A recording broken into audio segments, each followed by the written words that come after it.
All right, welcome, kings and queens.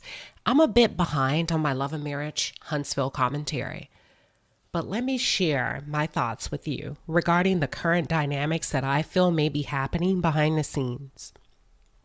I want to talk about Carlos as well. I really want to take a deep dive into Carlos King, but I'm not sure if I should do it here or if I should dedicate an entire video to him.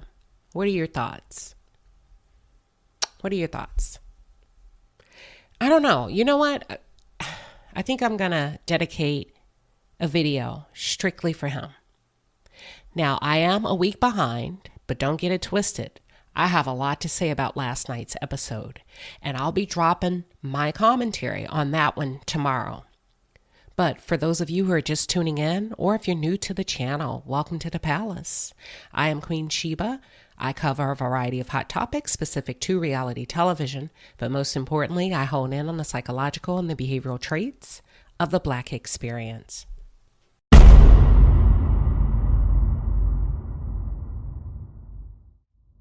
want to focus on three things really quick regarding Arion and Martel. This was not planned, but since we're here, I'm going to go ahead and talk about it. Number one, Arion and Martel are back together. Okay? When I did an assessment on the psychology of their bond. And I shared that they're not going to leave each other alone. Listen to me closely. This is an extremely toxic pair. Based on what we know to be happening behind the scenes, Martel tells this girl a lot, and she runs back to social media, and she uses that information to sabotage the show, even to her detriment. She overshares, she talks too much, and now we know, based on what she has shared, that Carlos King finessed her ass into signing a contract that has locked her jaw shut. You big dumb. Who signs a contract where you don't get paid? You can't say anything about the show, or else you're legally bound to keep your mouth shut. I'll tell you who. Who does that? I'll tell you. This one right here. Number two. This is why you see the photo that Martel posted of him taking Knox to school, which happens to be, allegedly, the same school that Sugar Mama is enrolled in. Y'all, it doesn't get any worse than that. Tacky. When Martel and Arion are on one accord, they both take pleasure in taunting and teasing Melody. Martel is doing this, posting that photo to taunt Melody. And don't be surprised. Don't be surprised if you start to see him using Knox. Yeah, as a tool to tease Melody. And don't be surprised if you start to see Martel bringing Knox into more places and proximity that we would typically see the Eminem kids, aka the show. You get what I'm saying? Because he's the type and she's the type. If I can't come on the show, if everything I've done hasn't broken you down, guess what I'm going to do? I got something for you. And that's the kind of person that he is, that he would utilize a child to taunt his ex-wife. Because let me stop, because I almost said something. I'm going to get off that subject because it triggers me, the level of nastiness that he's willing to go. Okay? This man is going to continue to harass Melody indirectly as much as he can. There is something seriously wrong with Martel, in my opinion. The third point that I want to call out, this is why you now see Arion coming out, being more verbal on her lives and a little bit more upbeat, happier right now, okay? Because she and Martel have reconnected sexually and emotionally. I told you this is a very toxic pair, almost to the point of being dangerous depending on Martel's next relationship. So she done ran Melody off, according to her. I took your man with my eyes closed, okay? She done ran, what's her name? Sheree off. Arion gives for my man vibes, okay? She's going to be a thorn in anybody's side. I said that in my assessment. Anybody that he thinks about dating, she's going to run him off, okay? I wouldn't be shocked. If this is kind of out there. I didn't think this until in the moment. I wouldn't be shocked if he started bringing her around more as if they were a couple. But we'll see. Remember when I said that I believe Martel made this girl feel like she was a wife? Well, this is what you're seeing being played out in real time. Okay? The way that she's acting,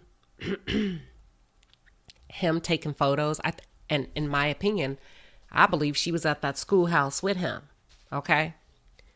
Like one big happy family. And, rightfully so, that's her child, that's his child they've had together. Now, look at the dynamics that he's setting up. This is messy. Now, if Sugar Mama goes to that school, and that's true, what's the likelihood of Melody running into running into Arion? Quite likely. Think about programs, y'all. Parent-teacher conferences and all of the things that they schedule, like open house, and things that they do for the school. So now that Knox is there, whether Melody has the kids or not, on her let's just say even on her off days when she doesn't have the kids, right? And if it's his turn, guess who's going to be there around the M&M kids? Arion. It's sick. I don't really like what he's trying to do, but I am going to pull back and stick to my talking points. So I ran down the play-by-play of this relationship. Feel free to check it out on my page with the assessment. I want to shift to Melody. Melody looks good. I really liked her in that little outfit. She looks great. She was a bit closed off, and I think I can understand why. As a Scorpios, if we go through that amount of betrayal and devastation, we have a tendency to lock our emotions up. Our emotions tend to run deep when it comes to betrayal. Okay? So the Melody that you're seeing and hearing is being politically correct from my perspective as a Scorpio. She's doing just enough to be cordial, but that's not the real Melody. Okay? She has a guard up. Melody, I understand a business decision is for you to remain on the show because, it was your concept. You laid it out. You took it to Carlos King. However, you're going to have to make a decision after this next season. And here's why I say that. The more you hang out with those people, they're going to bring out the worst in you. They're going to depict you as the bad person. Be not deceived. Evil company corrupts good morals. Even Stormy has crossed to the other side. Okay?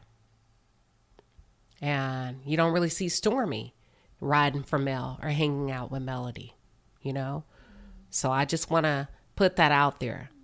Okay? They're going to try to alienate her as if she's the one that can't go on to get on with the rest of the group.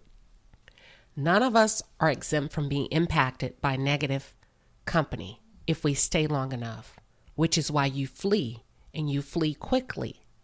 The way they edited this past episode, not last night's, but the week before, I'm a week behind, really has Melody looking like the bad guy who doesn't want to move on. The sad thing is, she's never really had an opportunity to reasonably respond to Martel. She's always been in a defensive position. She's had to play defense, right? Because he was so offensive. Pre-divorce and post-divorce. Okay, so she's had to completely set up a defensive stance just to be able to combat every dart, every arrow that he threw her way. Anywho, but they have her looking like the bad guy who doesn't want to move on. And we know that Martel has thrown a lot of crap and BS her way. He's put her through a lot. Pay close attention to what's going on with this show.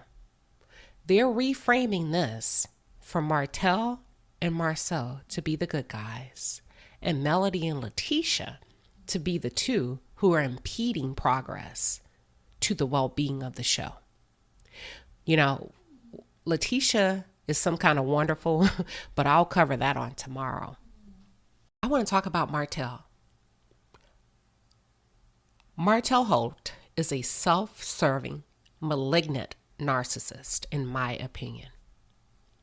And you can laugh now, Arion, but eventually he's going to swat you like a fly when he finds his next source. Martel really sees himself and has convinced himself that he is an upstanding guy that has done no wrong. The first thing he wants to do when filming with Melody is to talk about his sexual needs and desires. Make it make sense, y'all. This man wants to get this woman on camera and focus on his sexual needs and his sexual desires. He never once named what he was sorry for. Roll the tapes.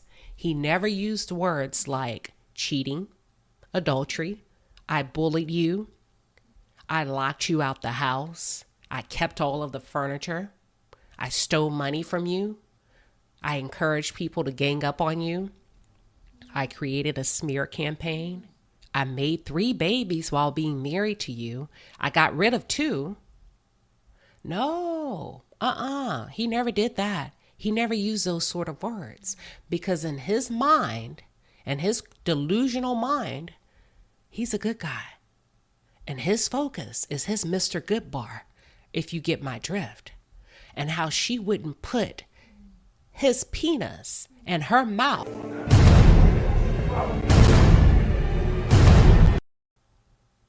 While he was out in the streets having God knows how many unprotected sex encounters. That man ain't sorry. He is not sorry. He's a clown. A lot of this episode was produced, okay? And what I mean by produce, I mean written by the hands of the producers. If you understand anything about reality television, and when you understand how it works, behind the scenes, there's a lot of nudging, encouraging people to have conversations, and a lot of influence and do this, do that. Producers will call cast members on their cell phones, put them on 3-way, have conference calls, and pressure them into having conversations and doing things that sometimes they really don't want to do. It ain't for the faint of heart. But guess what? If you get the right person that's needing that check, that's wanting the visibility, wanting to be famous, it ain't easy. I mean, it's not hard to convince them. It's easy. So the dinner scene, in my opinion, was a setup against Mel. It was a setup against Melody by Martel and the producers. It was done to provide an illusion of Martel growing as a man and needing and wanting to move on. And what they were attempting to do was to depict Martel as the good guy, which we know is not the case because all hell broke loose not even a month or so after this trip. Okay? It was the chef, in my opinion. It was that damn chef in the boat that may have triggered Martel. Also, Melody's unwillingness to get in line and go with the program may have furthered, angered him, pissed him off, and the result is, I'll take those kids away from you. Okay? He didn't like the fact that Melody is like, you've never been on a yacht? What did he say? I can if I want to. Then do it, Martel. Show us. Show us, King. Okay, you can't even get your spelling right to promote your wine. But anywho, a narcissist can be smiling in your face and planning to annihilate you at the same time. And once Martel Holt did not get what he wanted, his wheels started to turn. He said so on the boat. He told Melody, I can react to you, but I haven't. And he didn't, because the cameras were rolling. He just waited. That's all. Melody is going to have to leave this show, because he's going to keep coming for her. And so will Coleslaw, now that she knows that Carlos King ain't checking for her. Overall, the boat scene on the yacht is a great example, a great depiction of Black excellence, in my opinion. Baby, that's really the end goal for all of us, right? To work hard enough, to work smart enough so that we can have a decent life. I like that. I really enjoyed seeing them all together on the boat, you know, even though they're not together anymore as a married couple. But I'm just saying, from the outside looking in, great job with that. Martel, child, he talking about he could have got a yacht if he wanted to. Boy, bye. So Miss Marlene made a very interesting statement. She said that this vacation and all the days that she's been on the vacation have been the best days of her life. To me, that was very telling. That's a very intimate and bold statement. It's almost like a polarized statement, like no other days have mattered. This is the best. It kind of established like a level of vulnerability. And I do know now she wants her family back. So you don't miss your water until your well runs dry. Yeah. I want to say some other stuff, but I'm gonna be nice. In my opinion, she's more heartbroken than Martel. Martel effed up. He took a somewhat beautiful, healthy situation and trampled all over everyone's heart, including those children. Now, they're at an age where they can't really give or really say what they want to say, but wait till they grow up, okay? Wait till they grow up and be able to tell his ass off. You know, he and Arion are laughing now, but the same thing that makes you laugh makes you cry. Martel could care less. So don't believe the hype when you see him behind the scenes and he's attempting to cry. He's only crying because he doesn't have access to a said lifestyle. He loves nobody but himself. But Miss Marlene, baby, this is the monster you created. You see? When we coddle little boys and over-nurture them, assigning them little to no responsibility for the feelings and the emotions of others, this is what you get. A damn monster. When you allow boys to not contribute to your household, they get to sleep in, sit around all day, play games, not pick up shit. You know, not help the man of the house. When you fix their plate past a certain age and you tell them how good looking they are and how all the little girls want them, you're setting them up to be horrible husbands. You know, when you allow them to get away with shit because your ideology is boys will be boys, they sure will. They sure will for the rest of their lives. They'll grow up to be housed in the physical body of a man, but they will possess the intellect and the emotional intelligence of a school-age boy.